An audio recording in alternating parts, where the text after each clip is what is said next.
17 मई को भारतीय जनता पार्टी के अध्यक्ष जेपी नड्डा ने महाराष्ट्र के मुख्यमंत्री एकनाथ शिंदे के आवास पर उनसे मुलाकात की थी।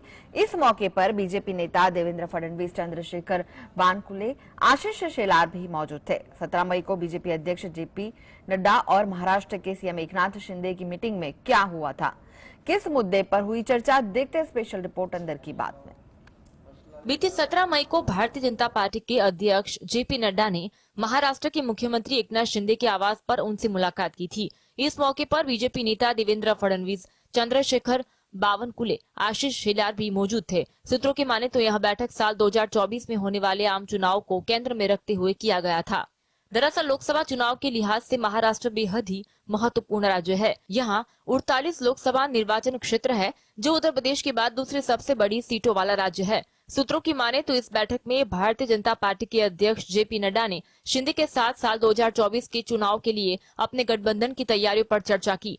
इस चुनाव में पार्टी ने 40 से ज्यादा सीटें पाने का लक्ष्य तय किया है। सूत्रों ने कहा कि शिंदे के साथ नड्डा की मुलाकात के बाद महाराष्ट्र में साल 2024 में होने वाले लोकसभा की तैयारियां तेज हो गई है और सीएम शिंदे भी अपने सांसदों के साथ लगातार बैठक कर रहे हैं।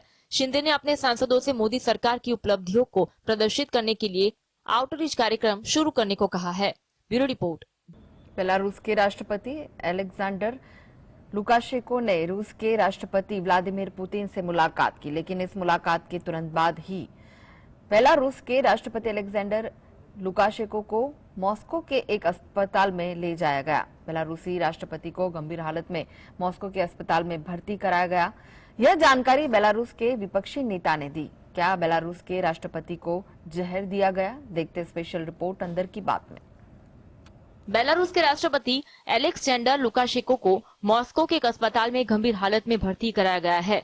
लुकाशेंको रूस के राष्ट्रपति व्लादिमीर पुतिन से मुलाकात करने मॉस्को पहुंचे थे, लेकिन पुतिन से मुलाकात के तुरंत बाद ही उनकी तबीयत बिगड़ गई, जिसके बाद उन्हें गंभीर हालत में अस्पताल में भर्ती कराया गया है।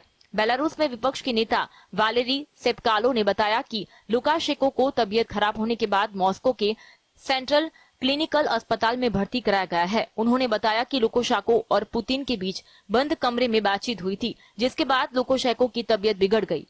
सेप्कालो ने बताया कि रूस के शीर्ष डॉक्टर लुकाशेंको का इलाज कर रहे हैं, लेकिन उनकी हालत गंभीर बनी हुई है। सेप्कालो ने जानकारी दी कि लुकाशेंको के खून को साफ करने की प्रक्रिया चल रही है। बता दें कि आमतौर पर शरीर में जहर पहुंचने के बाद खून को साफ करने की प्रक्रिया की जाती है। यही वजह है कि लुकाशेंको को जहर देने की चर्चाएं चल रही है। हालांकि अभी आधिकारिक तौर पर इस बारे में कुछ नहीं कहा गया है। बेलारूस के राष्ट्रपति लुकाशेंको को रूसी राष्ट्रपति व्लादिमीर पुतिन का बेहद करीबी माना जाता है। इससे पहले रूस के विक्ट्री डे परेड में भी लुकाशेंको शामिल हुए थे। Bureau report.